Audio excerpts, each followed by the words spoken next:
Quthbullapur Balanagar DCP press meet travels పేరుతో కార్లను అద్దెకు తీసుకుని వాటిని విక్రయిస్తున్న చీటర్స్ ముఠా.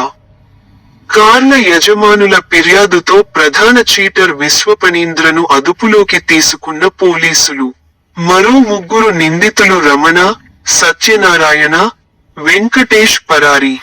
వారు విక్రయించిన 26 కార్లు స్వాధీనం చేసుకున్న పోలీసులు. వాటి విలువ దాదాపు 2.5 కోట్ల రూపాయల వరకు ఉంటుందని అంచనా. నిందితుని అరెస్టు చేసి రిమాండుకు తరలించి మరో ముగ్గురి నిందితుల ఆచూకీకై దర్యాప్తు. కేసును ఛేదించిన జగద్గిరిగుట్ట పోలీస్ టీంను అభినందించిన బాలనగర్ డీసీపీ సురేష్ కుమార్.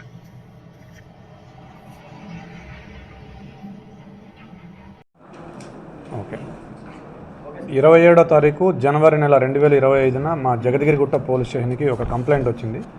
ఆ కంప్లైంట్ సారాంశం ఏంటంటే, ఒక వ్యక్తి విశ్వఫణీంద్ర అనే వ్యక్తి, ఇతను కోనసీమ జిల్లాకు చెందిన వ్యక్తి.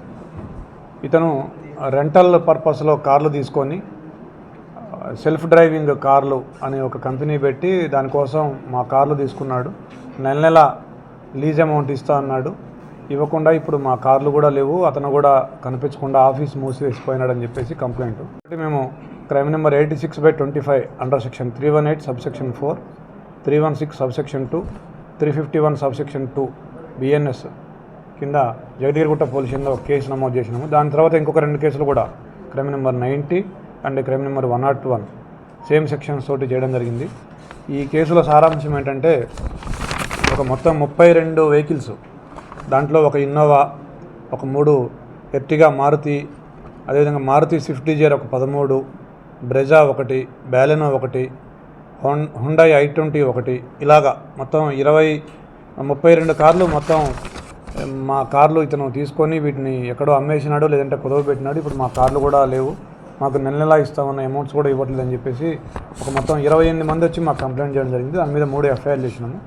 దాని మీద ఒక టీం ఫామ్ చేసి ACP Balanagar and SHO Jagadgirigutta వీళ్ళిద్దరూ పర్సనల్గా మానిటర్ చేస్తూ డిఐ జగద్గిరిగుట్ట ఆధ్వర్యంలో ఒక టీము ఏర్పాటు చేసి DI Jagadgirigutta and his team వీళ్ళందరూ కూడా కోనసీమ జిల్లాలో మొత్తం 26 కార్లని మనము రికవర్ చేయడం జరిగింది.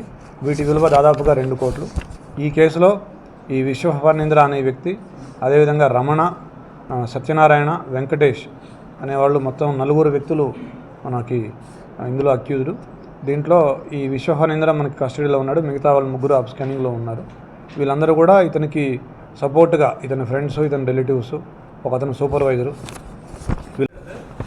వీళ్ళందరూ కూడా మార్టిగేజీ చేయడం జరిగింది వీళ్ళందరికీ.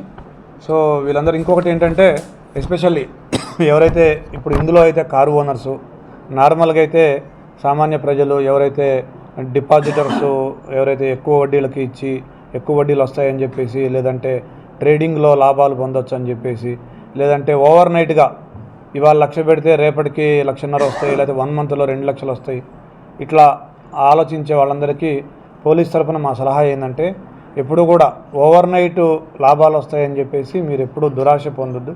మీ యొక్క దురాశ, లేకపోతే మీ యొక్క పేరాశ, మీ యొక్క అత్యాశే ఆ మోసగాళ్ళకి ఆయుధం. అది సైబర్ క్రైమ్ కావచ్చు, చీటింగ్ కావచ్చు, ఇట్లాంటి కేసులు కావచ్చు. సో మీరు ఎప్పుడైతే ఎక్కువ అమౌంట్స్కి ఆశపడ్డారో ఆ మోసగాడికి ఒక అవకాశం దొరికినట్టే. కాబట్టి మీరు అత్యాశకి పోకండి. ధర్మబద్ధంగా, న్యాయబద్ధంగా ఎక్కడైతే గవర్నమెంట్ ఎష్యూరెన్స్ ఉన్న వాటిలో మాత్రమే మీరు ఇన్వెస్ట్మెంట్ పెట్టుకొని మీరు మీ డబ్బులు పోగొట్టుకోకుండా జాగ్రత్తగా ఉండాలని మా యొక్క సూచన. Thank you.